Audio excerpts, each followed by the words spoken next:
Kate Mila Falcha. Welcome to Irish Granny Tarot. This is book number 4 of our Saturday book, Key by Whitley, Strieber.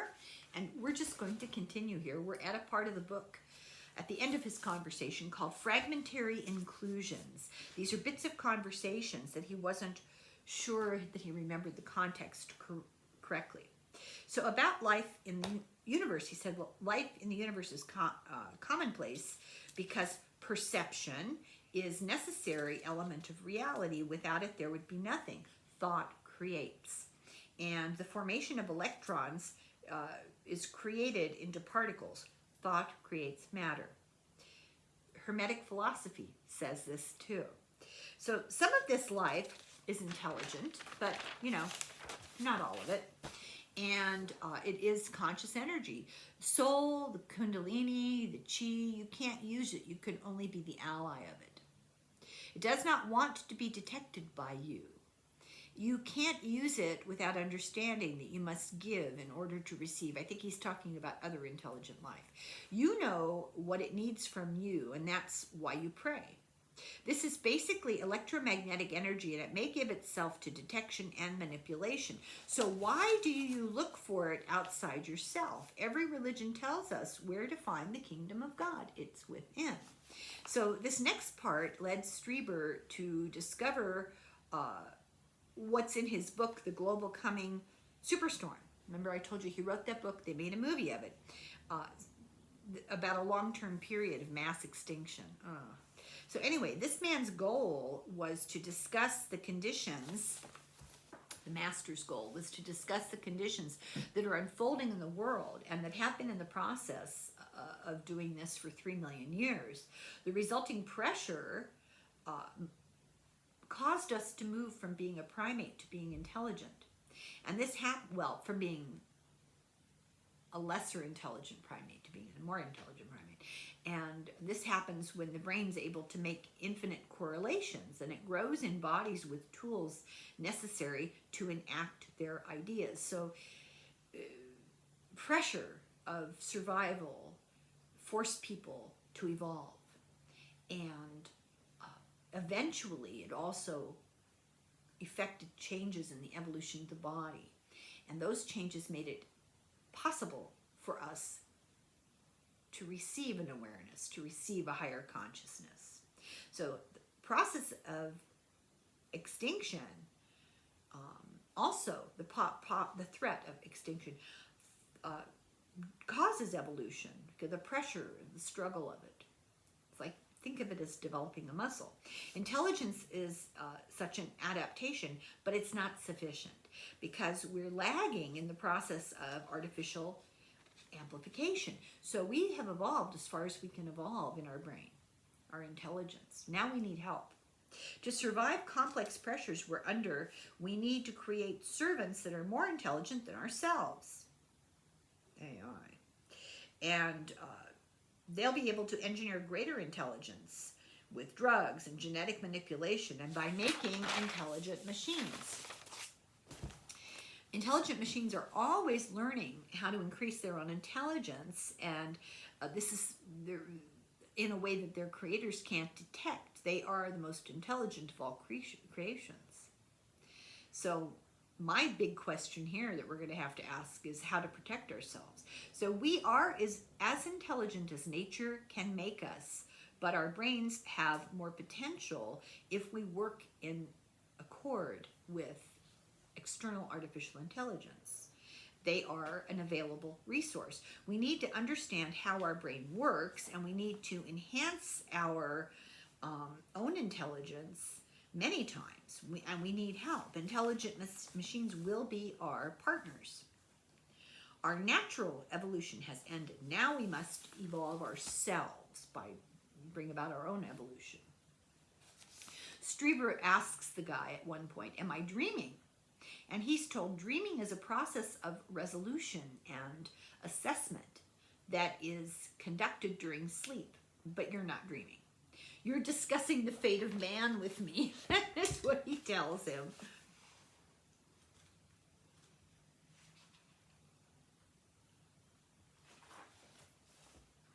So this is the fate of man as matters now stand. You have already exceeded the population density that the planet is able to tolerate over the long term. Therefore, your species will reduce in numbers. Now, for the sake of YouTube, this is a prophecy from a book. This is not your fault, and the self-blame that is occurring is a waste of energy. A suggestion would be to direct all of your energy towards saving yourself and none towards bickering about it. You can save yourselves by a number of means. Find an efficient utilization of energy that will enable you to colonize your solar system and reduce population pressure on Earth. Create machines intelligent enough to correctly model the architecture of the earthly environment so that you can carry out the actions necessary to preserve your lives. Gain control over your moon, which contains an isotope of helium that will become extremely valuable to you if you can devise better uses of energy. Otherwise, this will continue to be mined by others. Understand your past and what you have lost so that you're no longer surprised and destroyed by the cycle that has your planet in its grip. Your interest in the past, instilled in you from boyhood, he's talking to Strieber, would enable you to crack the code of Hamlet's Mill. And Hamlet's Mill, darn, I was going to get a copy of that. I read that a long time ago. Really interesting book. And impart the message that it contains. Why are you so slow? Time is running out. So science has begun on, sciences were begun on biblical truth. Nature was benign. This is what science used to believe. It still kind of does. Nature was benign, that it changes very slowly, that it's protected by a loving God. And this is the huge defect in science. It makes us believe in a benign past. It makes us believe the future will warn of incoming changes. But change could be sudden and change could be severe. And then I wrote here, this is what I keep saying. We live by dreams, but our world is made of inevitabilities. And this is, I was delighted to read this sentence. I'm going to read it again. We live by dreams, but our world is made of inevitabilities. And this is my argument for not putting our heads in the sand. We need to wake up. And yes, these things are difficult to think about, but if we're not aware, then we can't take steps to change it. And this book offers steps, and the most important step, the most significant important step, you know, besides completely changing science and ending climate change, there is meditation, personal growth by meditation, because it will unite. So we aren't seeing what's happening all around us, but, you know, nature's in control here. Man does not govern his own destiny. We are the child and the victim of nature. And we are soon to be thrown by nature back to a state so primitive we will even forget the alphabet. We let our dreams insulate us from this reality. Dreams meaning our delusions, our denial, you know. Nature is a gathering of billions of small inevitabilities. Nature sacrifices, I'm sorry, I can't read my writing. Nature surprises only the blind. So this is now the afterword of the book. The morning after this conversation, he woke from a black sleep. He said he remembered something had happened.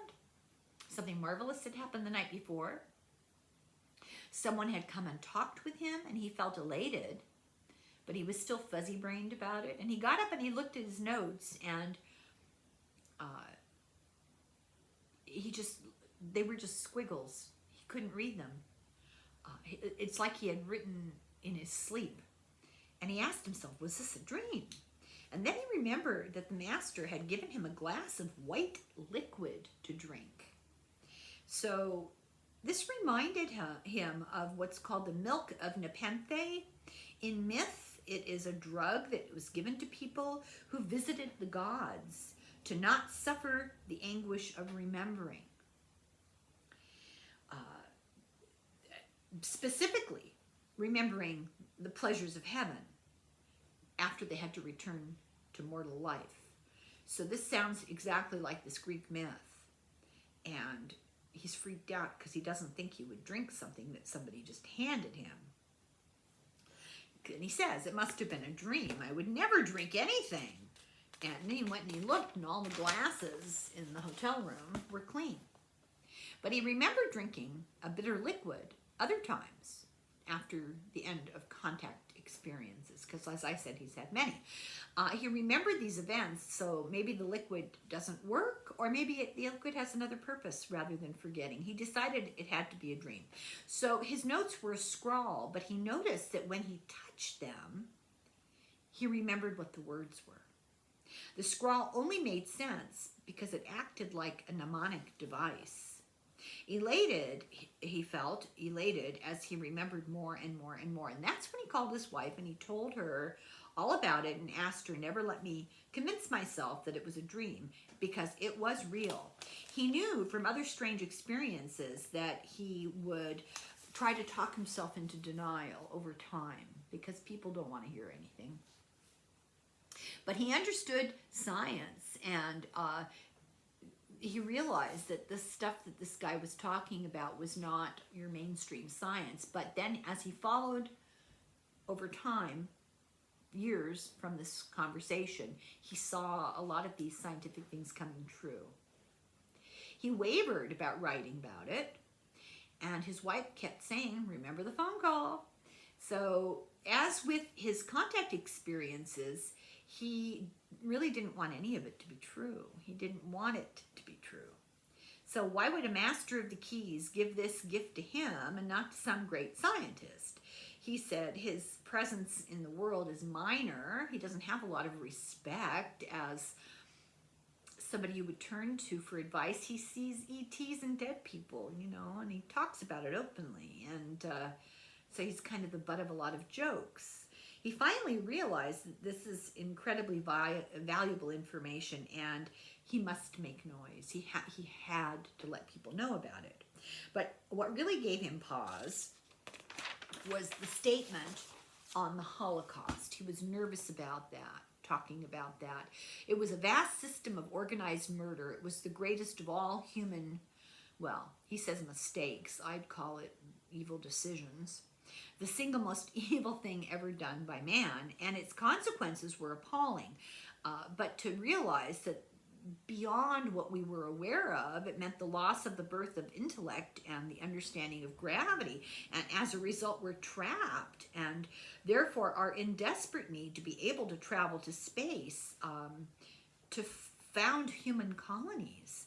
And so what's the morality of the master leaving us in this situation, leaving us trapped into our own devices? That's a good question. We are the victims of the natural effects of population expansion. He says we've decreased our energy use since the 70s by about 40%. And I didn't fact check this, but I figure his book is published, so I'm hoping it's true. And they have tried in a kind of arbitrary, premature, partial way to address overpopulation. But he claims that this is true. And so why aren't we being met halfway? Why would we be warned this way? He's going to be ignored. He's not able to give real help. He's like frustrated. So why is allowing us the freedom to evolve without interference an ethically higher requirement than saving us from extinction? Good question. He says he's angry at all the ETs that he's met who haven't gone to the authorities, or if they have gone, have gotten no adequate response and haven't gone to the public. The master of the key, he says, should go on a lecture tour. Go on 60 Minutes. Come on, you know. So why don't ETs give help in a way that scientists won't fear for their careers and that people will pay attention to them? So these entities and the master were real, and they have advanced knowledge to transform human life and save our species. But they keep it hidden, and it encourages catastrophic official denial of their existence and of the degradation of the environment. The vast majority of scientists would never attain entertain the notion of ETs among us. And this is a grave tragedy and a waste of knowledge, and it's heartbreaking. It's not our fault. We don't have the communication tools, and they must believe, these entities must believe, that freedom is more important than survival. That's really interesting. The master does not seem to say this. He acknowledged we had a superstitious past and that the materialism of modern science is causing the problem. And he acknowledged that it wasn't our fault. It's because of overpopulation in the past. And maybe help can't happen. Maybe it's because of the laws of physics. These are ideas that Strieber is throwing out there. Maybe it's because of physics. Are these guys time travelers who can't change the past? Maybe because of other universes that occupy our same space that would be disruptive. Maybe they're already doing everything they can do. So Strieber's ethics are such that he felt he could no longer be quiet about this, and he had to proclaim the reality of all this and tell his story.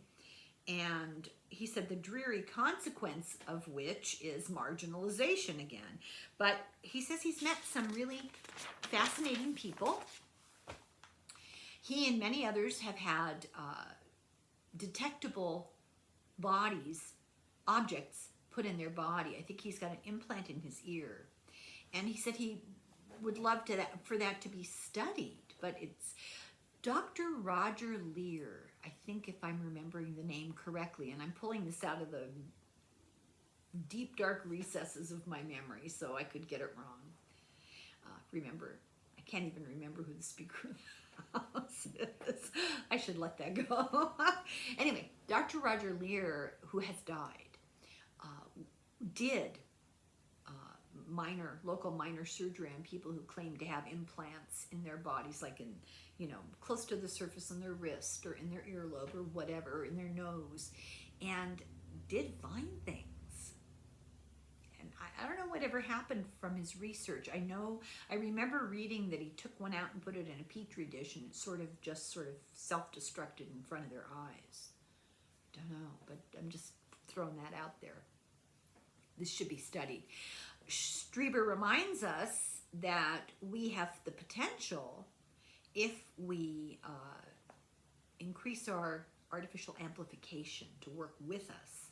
So we've gone as far as nature can take us. It's up to us to use technology to increase our abilities. Do these ETs show us a combination of machine precision joined with biological and spiritual beings? Are they machines with emotions? Is this the lesson we're supposed to pick up on? He says recently science has made advances in machine memory using gases, just like Master predicted. Also, they've perfected the mem resistor, which is a small memory device like an implantable brain. It's an augmentation. I could think of some volunteers who could use a little help with their brains. April of 2010, the New York Times said that Hewlett-Packard says we have the right stuff now to build a real brain. Maybe it's possible to inject calculation skills or language skills or other more transformative things, and salvation lies in that direction using these artificial brains. Today, most people will believe practically anything. And it's similar to insanity. He says it's like the protocols of the Elders of Zion, which helped to drive Germany towards World War I, and then that devolved into World War II, that people will believe things that are put out there. And he says, remember that the theory of evolution is not taken seriously by about 40% of the population. So he says there's this intelligence gap. Is it too wide to bridge? So he often meets people who want to turn his experience into some kind of a new religion. He says it's a dreary modern fantasy he's got no interest in. He's especially taken by the need to follow sin as the denial of the right to thrive. He thinks that was a very important bit of information. And it provides clear ethical ground. It sharpens the basic ideas of do unto others and compassion.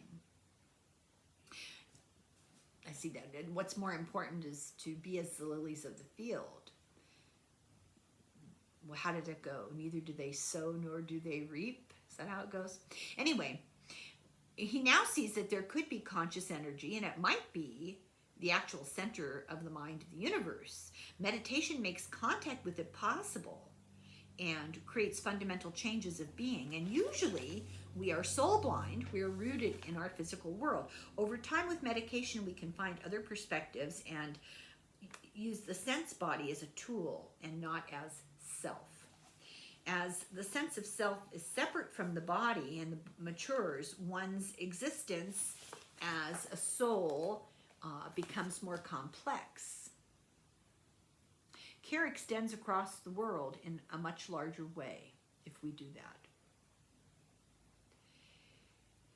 We have an energetic organ in our body. It's generated by the nervous system. It extends above the surface of the skin. It's composed of electromagnetic field. It can be in superposition and therefore everywhere or nowhere.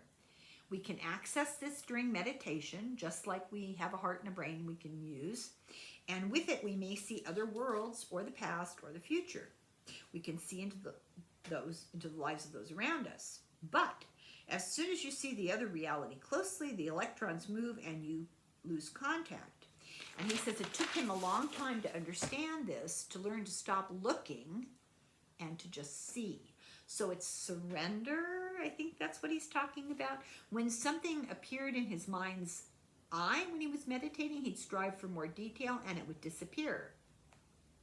And this explains surrender. We must surrender, become as clear glass through which God can shine. Let go of your desire to explore, just let the journey begin. And his biggest surprise from what the master said was the one religion of Buddha, Islam, Christianity, brought by three different masters, each with a different aspect of the whole. And the law of three is actually the building block of the universe. Everything is divided into interlocking triads: active, passive, and balancing, three sides to everything. This led him to move away from theological and doctrinal concerns. He saw the sacred in human life as a process that leads toward a state of balanced surrender. The master mourned the loss of the science of the soul. He feels this information, Strieber feels this information has enormous value and is genuine, and he doesn't really care where the master came from anymore or where he went. It's not important. The message is everything.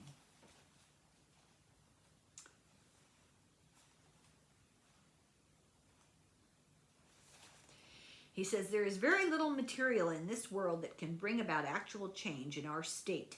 This man left some words that I feel are an effective tool for real change, and there lies great joy.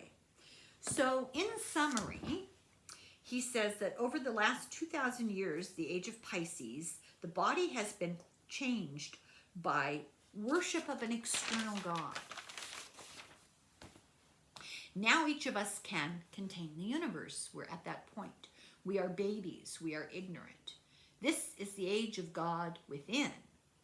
And history is the process of evolution, and we have been changed by the passage of time. Just the pressure of survival.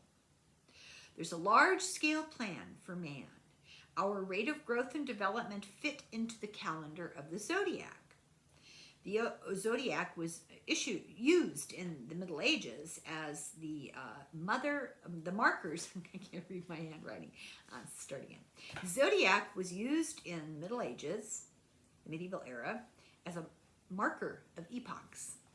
The Sphinx is a monument to the age of Leo when it was built. It's that old, older than we think. The Old Testament was written during the age of Aries, the age of sacrifice, and it makes many references to the ram. Christ was born at the start of the age of Pisces. He was a fisher of men, and the symbol of fish is the symbol of Christianity. And now we're entering the age of Aquarius. The water has been poured out, the symbol of freedom.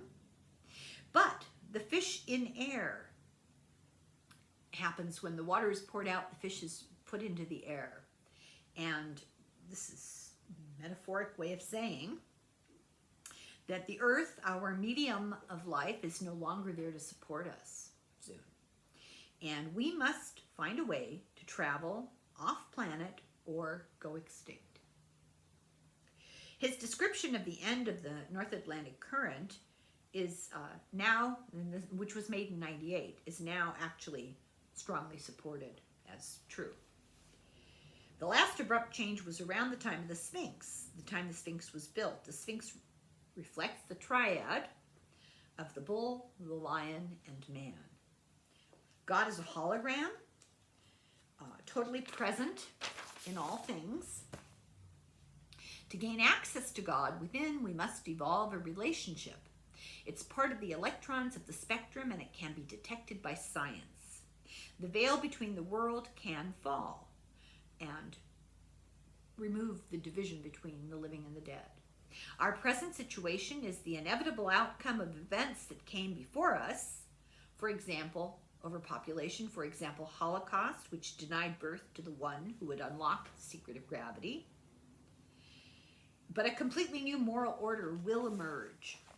Huge personal responsibility exists for that which we usually from that which we usually distance ourselves, as in go to Calcutta.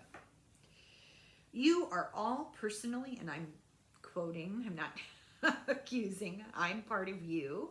You are personally and entirely responsible.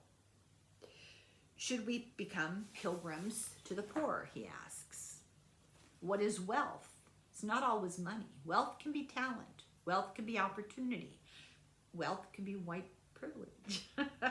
So, the first world is a slave owner. When one dies, we all die. And he has something else to say here. I think.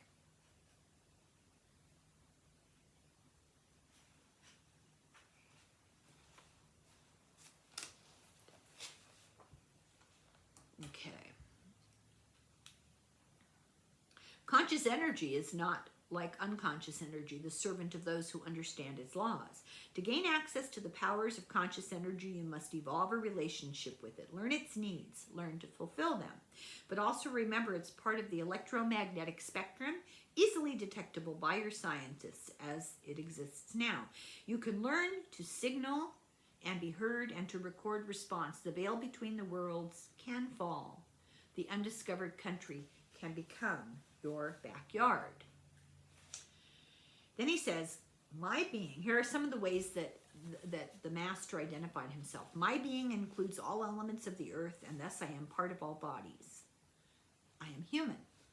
I belong to many worlds. Christ said it, I am the Son of Man, meaning that Christ is all and all are Christ.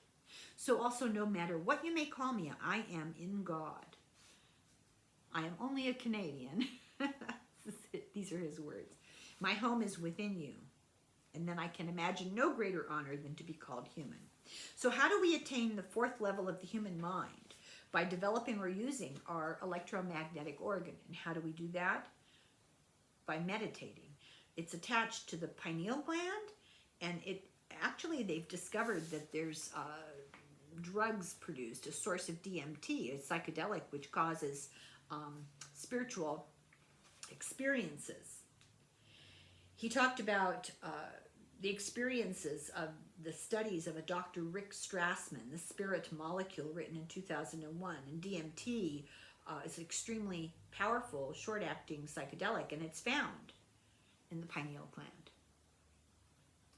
So it can be accessed by meditation. It makes the body sleeping and the mind awake. Robert Monroe, who wrote Journeys Out of the Body, talks quite a bit about this. These are resources that you can pursue if you're interested. I have a feeling everybody's already read them. The Master warned that we are bound to our planet. Continued growth of each soul is dependent on the planet being there.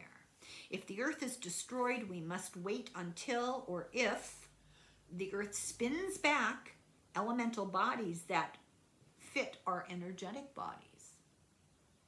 If it does not, we want forever, or we wait forever. We remain incomplete. I wrote WTF here. So we will miss our chance. Evil is a tool without which you would not be able to discern the good. Strieber believed that this can be seen as satanic defense of evil, and he sees a dark side to some of the things the master said. But he spoke eloquently of compassion, and that is the antithesis of evil. So Strieber's trying to be open-minded about this. The core of the key is transformation of our world into a place of compassion to form a new society. It's a rigorous, non-passive compassion, proactively seeking out what others need and giving it to them. Personal morality is each of you is entirely responsible for all the others. The culture of blame is costly and always leads to destruction of unbalanced societies that are based in the culture of blame. Prayer is lost science of communication. In the past, it was used as a machine around the earth that communicated man to God and back. Advanced cultures, advanced civilizations existed and are gone. We must take action on our own behalf. We are having a birth experience.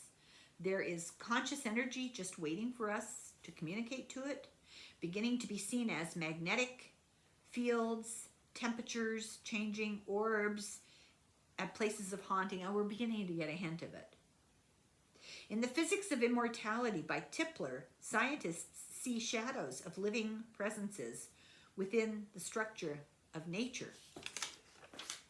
Let me see here. The eternal joy of humankind depends upon the health of the earth. We think of ourselves as individuals. My sins are my own. My neighbor's sins are his problems.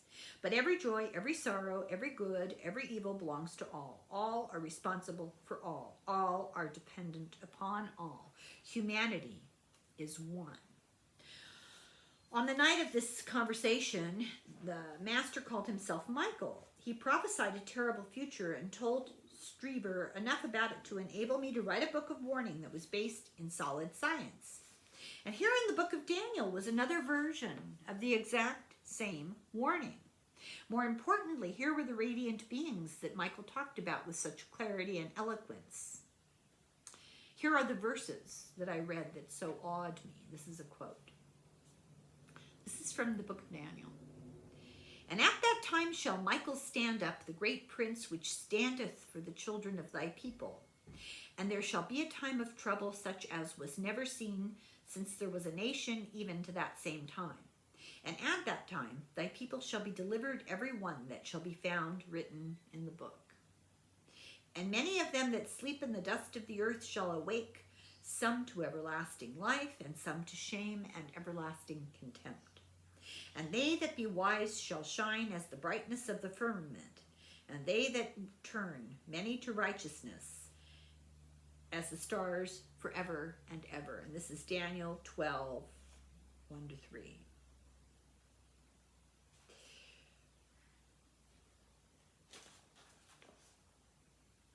So before I conclude this book, I just tossed in a thought of my own when he was talking about the culture of blame and personal morality and all of us being responsible for each other.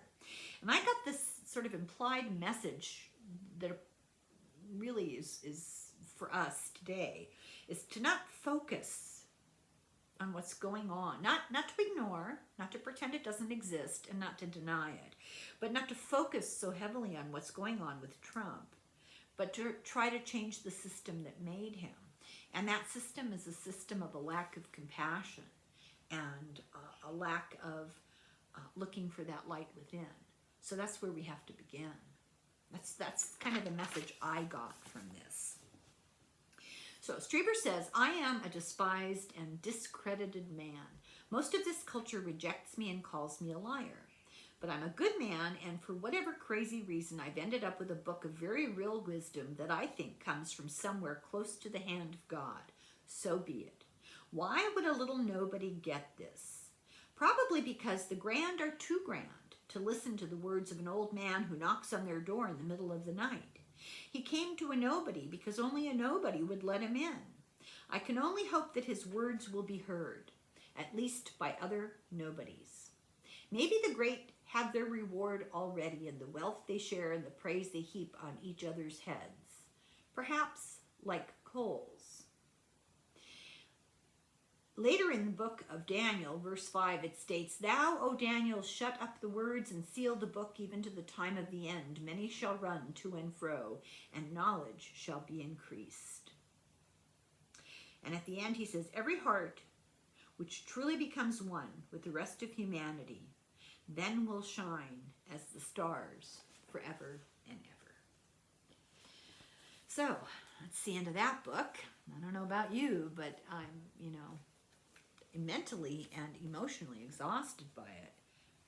I think it's a fabulous book, and I think that Whitley Strieber is not engaging in hyperbole and not engaging in an exercise of ego when he says this is so important. And I personally want to thank him for this information. So I hope you enjoyed this, and I hope you'll come back tomorrow for the conversation that Denise and I are going to have, where I just sit around going, what? And Denise tries to explain it. And thank you very, very much for watching, and Slán go foill, sláinte.